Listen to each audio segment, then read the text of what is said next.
안녕하세요. 반갑습니다. 허재삼 작가입니다. 오늘 제가 여러분들께 소개해 드릴 책은요. 장재훈 작가님이 지은 군대를 최고의 대학으로 만들다라는 책입니다. 먼저 작가 소개를 해보겠습니다.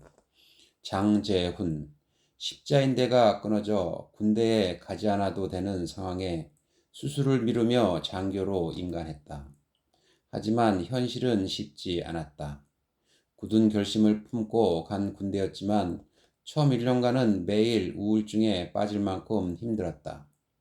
군대에서 우연히 듣게 된 독서 모임 소개 교육에서 한 줄기 희망을 보았다. 면제에도 불구하고 군대에 간 이유를 그때서야 찾았던 것이다. 희망을 현실로 이루기 위해 군대에서 죽기 살기로 책을 읽었다. 이후 저녁까지 500여 권의 책을 읽으며 병사들과 함께 호랑나비 독서 모임을 시작했다. 군대 독서를 통해 자신은 물론 아무 의미 없는 군 생활을 하고 있던 병사들까지 변화시켰다. 사령부 예하 27개 부대 독서 코칭 교관들이 모인 자리에서 사례 발표를 시작으로 주변 대대부터 여단 규모의 많은 부대에서 군대 독서 모임을 알리는 역할을 했다. 독서 코칭으로 병영 문화를 바꾼 이러한 공을 인정받아 사령관 표창을 받을 뿐만 아니라 국방부에서도 우수 부대 지원금을 받으며 확실하게 군대 독서의 효과를 입증해 냈다. 전역 후 현재는 이 시대의 한 사람이라는 비전을 이루기 위해 창업가의 길을 걷고 있으며 독서 관련 강의와 컨설팅을 병행하고 있다. 네, 차례를 보겠습니다. 1장 군대에서 웬 독서. 2장 군대 독서 2년으로 20년의 방향을 잡자. 3장 군대 독서로 군생활이 바뀔까. 4장 군대 독서로 독서 천재가 되는 4가지 필살기. 5장 군대 독서로 군대를 최고의 대학으로 만들다. 6장 군대 독서로 평생을 가져갈 비전을 품어라. 네, 프롤로그 한번 보겠습니다. 나 하나쯤은 이렇게 지켜야지 않겠는가. 유성룡이 7년 동안 임진왜란이라는 끔찍한 전쟁을 치르고 나서 7년간 아픈 기억을 되살리며 징비록을 쓴 이유가 무엇인가? 다시는 아픈 과거를 반복하고 싶지 않은 마음에 그 괴로운 시절을 회상하며 징비록을 썼을 것이다. 징비록을 읽다 보면 나라를 지킨다는 말에 대해 다시 생각하게 된다. 나라를 지킨다는 뜻은 외세의 침략뿐만 말하는 게 아니다. 내부의 적으로부터 또한 지켜야 한다. 얼마 전 우리나라는 지금 400여 년 전 일어난 임진왜란 때보다 더 혼란스러웠다. 한 나라의 대통령이 탄핵되고 문제를 일으켰던 주요 인물들이 구속되었다. 죄에 대해 벌을 하는 것도 중요하다. 우리에겐 더 중요한 것이 있다. 이런 문제가 발생되기까지 원인을 해결해야 한다. 어찌 보면 이런 사태가 터지기 전까지 지금 구치소에서 수갑을 차고 있던 사람들은 보통 사람들에게 선망의 대상이었을 것이다.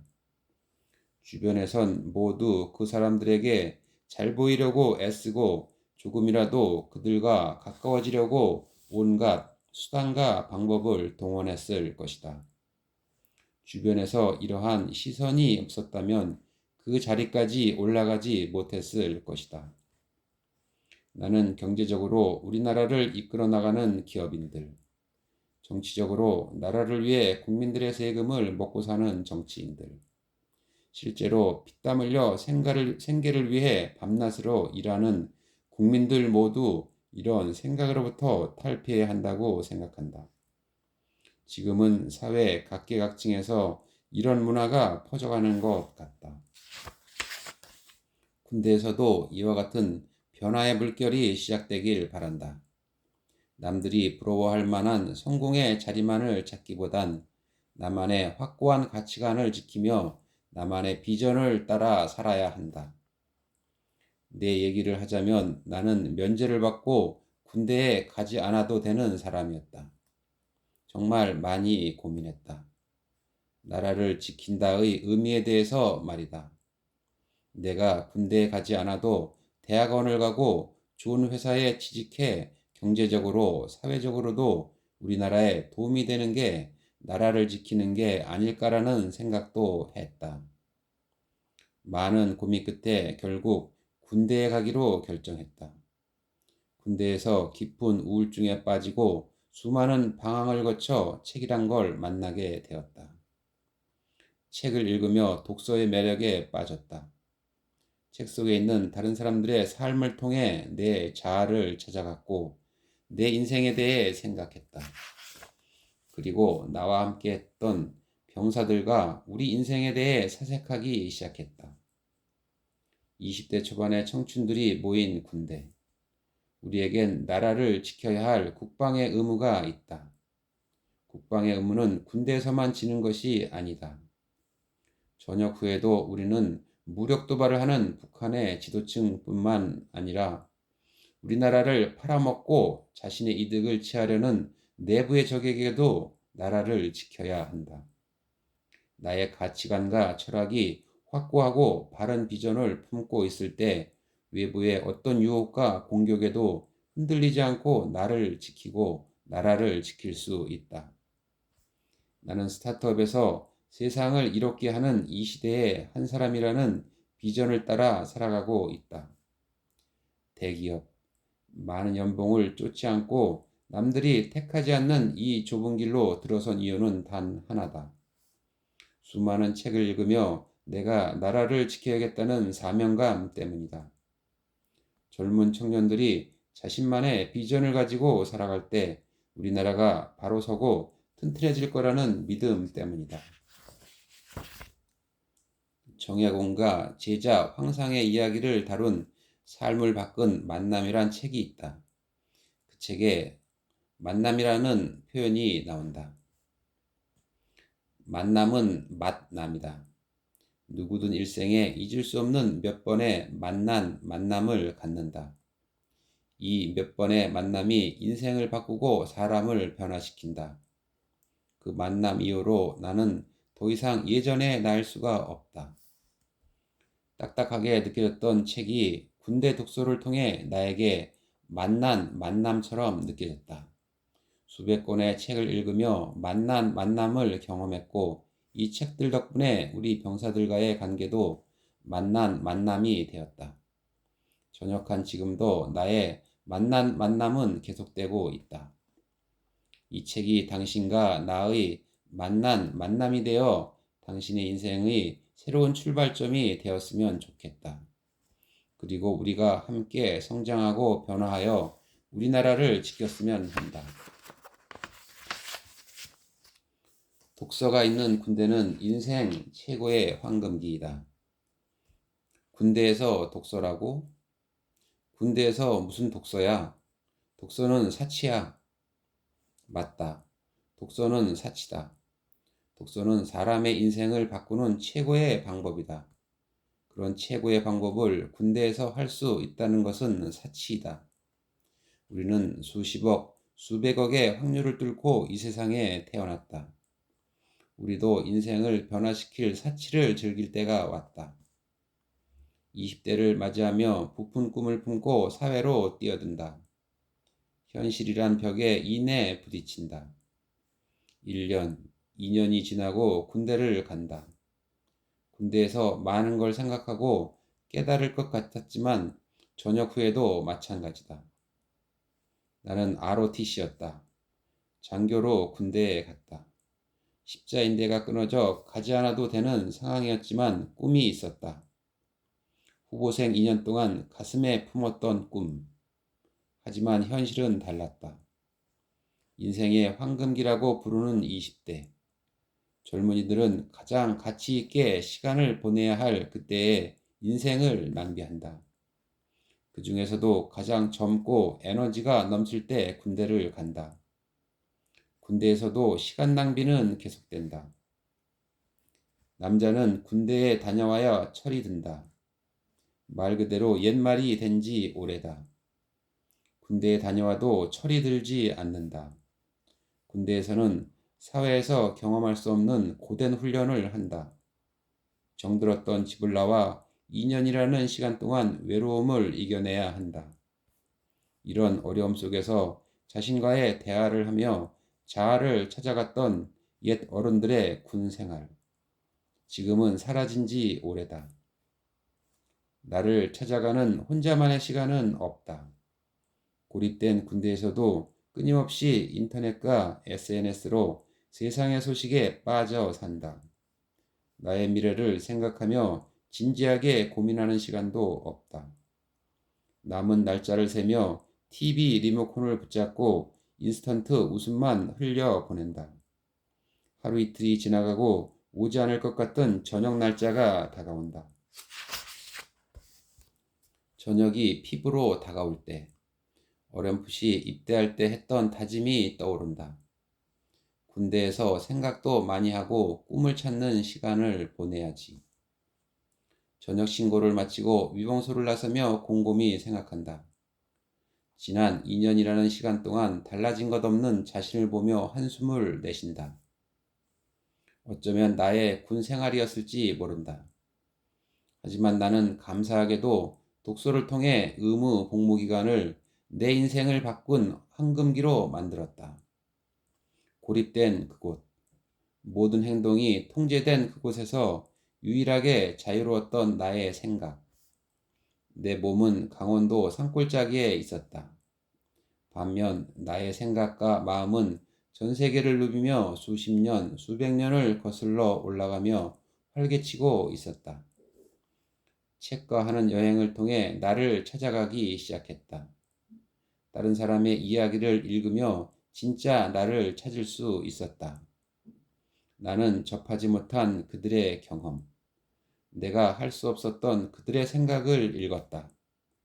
이런 경험을 통해 내 가슴 속에서 말하는 진짜 내 인생을 꿈꾸게 되었다. 남들은 시간 낭비만 하다 끝나는 군대에서 나는 내 인생을 바꿨다. 그리고 나와 병사들, 우리의 인생을 바꿨다. 청춘이라는 빛나는 보석.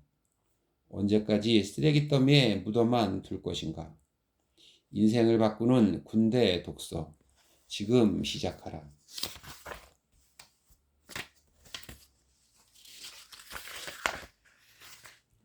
여전할 것인가, 역전할 것인가? 스트라파도, 날개 꺾어 거꾸로 매달기 고문은 밧줄로 제수의 두 팔을 뒤로 묶어 공중에 매달았다가 대리석 바닥으로 떨어뜨리는 고문이다. 절대 흔들리지 않을 것 같던 사보나롤라 수도사조차 스파라파도 고문 한 번에 자신의 제목을 술술 불 정도였다. 마키아벨리는 감옥에 있는 22일 동안 스트라파도 고문을 6번이나 당하고 살아남았다. 단순한 감옥이 아닌 이렇게 가혹한 고문을 받으며 갇혀있던 마키아벨리는 도대체 감옥에서 무슨 생각은 한 걸까? 특별 사면으로 감옥에서 나오자마자 아무도 없는 마을에 은둔하며 책을 써냈다. 손꼽히는 고전 중에서 니콜로 마키아벨리의 군주론은 근대 정치 세상의 최고 고전이다. 얼마나 귀한 이야기가 담겨 있기에 교황청의 금서 목록에 들어간 걸까? 빅터 프랭클은 지옥 같은 죽음의 수용소 아우슈비츠에서 3년이라는 세월을 꿋꿋이 견뎌냈다. 미래도 목표도 희망도 없는 상황에서 아무도 생각하지 못했던 삶의 의미를 생각하며 죽음의 세월을 버텨냈다. 모두가 죽어나가는 상황 속에서도 생각과 마음을 놓치지 않았던 빅터 프랭클은 제2차 세계대전이 끝나고 아우슈비츠에서 나와 실제로 자신이 생각했던 그림대로 살아낼 수 있었다. 그리고 자신이 아우슈비츠 수용소에서 생각한 것들을 정리해 전 세계적으로 1억 권이 팔린 죽음의 수용소에서를 펴낸다. 김대중 대통령도 여러 차례 옥살이를 했지만 생전 읽고 싶은 책을 마음껏 읽을 수 있다면 감옥이라도 가고 싶다 말할 정도로 감옥에서 독서를 하며 사색하는 시간에 대한 소중함을 잘 알고 있었다. 이들은 감옥에서 무슨 생각을 했던 걸까? 감옥에서 이런 생각을 하게 된 이유가 있을까? 삶이라는 것과 동떨어진 곳인 감옥, 고립된 장소, 억압된 자유, 수동적인 삶의 태도 등 많은 부분이 우리의 일상과 다르다. 이곳에서 유일하게 지킬 수 있는 생각과 마음, 어쩌면 내게 가진 마지막이 생각과 마음이기에 그것만큼은 반드시 지키려 애써 갈고 닦았을지 모른다. 군대와 감옥은 억압된 자유라는 공통점이 있다. 나라를 지킨다는 자부심과 내가 왜 이곳에 있어야 하는지 존재 이유를 망각하는 순간 군대와 감옥은 똑같이 느껴진다. 대부분의 병사들이 군대는 시간 낭비라고 생각한다. 실제로 많은 시간 낭비를 하기도 한다. 실제로 내가 그랬다. 장교로서 군 생활했지만 처음엔 감옥 같다는 느낌이 들었다. 일과가 끝나면 부대를 나와 간부 독신자 숙소로 퇴근했다. 다음날 아침까지는 내 맘대로 무엇이든 해도 좋다. 하지만 할 수 있는 게 없었다. 아침이 다가오고 다시 출근 버스를 타고 부대로 들어간다. 평일에 이런 생활을 반복하고 주말 또한 마찬가지였다. 아무 의욕도 없었다. 꿈도 미래도 생각하지 못했다. 흘러가는 대로 상황에 맞게 살아갈 뿐이었다. 창살은 없었지만 사방이 산으로 둘러싸인 강원도 인제의 산골짜기에서 내가 느낀 건 답답한 뿐이었다.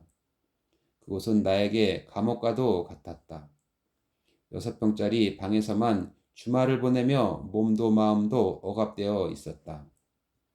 아무 의욕도 희망도 없던 그때, 내 인생에 바닥이 있다면 바로 지금일 것이라고 생각하던 그때, 나는 생각했다. 이대로 살 순 없다고. 감옥에 갇혀 지낸 수감자처럼 절박한 마음으로 생각을 하고 책을 읽기 시작했다. 간절한 마음 때문일까? 하루하루 달라지는 내 모습이 보였다. 책이라는 기준으로 내 생각과 마음을 지키려 노력하니 실제로 생각과 마음의 방향이 잡히기 시작했다. 더 이상 상황에 따라 생각하지 않았다. 생각을 통해 상황을 바꿔 나갔다. 어느 상황에서도 내 마음을 지키며 힘든 상황에도 꿋꿋이 이겨 나갔다. 조금씩 밝은 빛이 내 삶에 들어오기 시작했다. 내게 비친 빛은 주변 병사들에게도 전해지기 시작했다. 우리는 함께 생각하고 책을 읽었다. 우리가 이토록 간절한 적이 있었을까? 우리가 이토록 독했던 적이 있었을까? 지금까지 이렇게 뜨거워 본 적도 간절하게 무언가를 해본 적도 없었다. 벼랑 끝에서 매달려 다시 살아내고자 발버둥치는 사람들처럼 아등바등하며 끝까지 희망의 실마리를 놓지 않았다. 빅터 프랭클은 죽음의 수용소에서 이렇게 말했다. 그 진리란 인간에게 모든 것을 빼앗아 갈 수 있어도 단 한 가지, 마지막 남은 인간의 자유, 주어진 환경에서 자신의 태도를 결정하고 자기 자신의 길을 선택할 수 있는 자유만은 빼앗아 갈 수 없다는 것이다. 수용소에서는 항상 선택을 해야 했다. 매일같이, 매 시간마다 결정을 내려야 할 순간이 찾아왔다. 그 결정이란 당신으로부터 당신의 자아와 내적인 자유를 빼앗아 가겠다고 위협하는 저 부당한 권력에 복종할 것인가 아니면 말 것인가를 판가름하는 것이었다. 네, 오늘 저는 여기까지 읽어드리고요. 다음 시간에 다시 새로운 책을 가지고 찾아뵙도록 하겠습니다. 감사합니다.